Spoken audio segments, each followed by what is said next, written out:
Hi friends, మీరు ఇక్కడ చూసినట్టయితే తులసి మొక్కలు అయితే చాలా ఎక్కువగా ఉన్నాయి. చూసారు కదండి, చాలా గుబురుగా అయితే పెరుగుతున్నాయి కూడా. చూసారు కదండి ఎంత అందంగా ఉన్నాయి కదండి తులసి మొక్కలు. మరి ఇంత అందంగా పెరుగుతున్న తులసి మొక్కలు చూడడానికి ఎంత అందంగా ఉంటాయో దాన్ని ఎదనివ్వకుండా చేస్తున్న ఈ చుట్టుపక్కల ఉండే పిచ్చి మొక్కలు చూసారండి. ఎదనివ్వకుండా బోల్డ్ పిచ్చి మొక్కలు అయితే లెగుస్తూ ఉంటాయి. వాటిని తీసి మనం పక్కన పడేస్తూ ఉండాలి. చూసారు కదండి, వాటిని తీసి మనం పక్కన పడేస్తూ చక్కగా ఈ తులసి మొక్కని ఎదగనిస్తే చాలా అందంగా కనిపిస్తుంది. ఈ తులసి మొక్కకి తులసి మొక్క అంటే ఎంత మంచిది అనేది మీకు తెలుసు కదండి. మంచి మొక్క అనేది, ఒక మంచి మొక్క ఎదగాలంటే చుట్టూ ఉన్న పిచ్చి మొక్కల్ని తొలగించేయాలండి. అలా తొలగించకపోతే మనకే నష్టం, ఎందుకంటే అవి మనల్ని ఎదగనివ్వకుండా చేస్తాయి.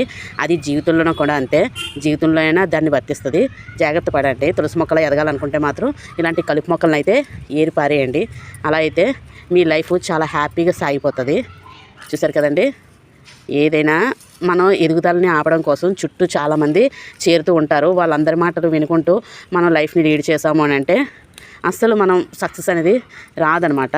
ఇది మాత్రం గుర్తుపెట్టుకోండి ఫ్రెండ్స్.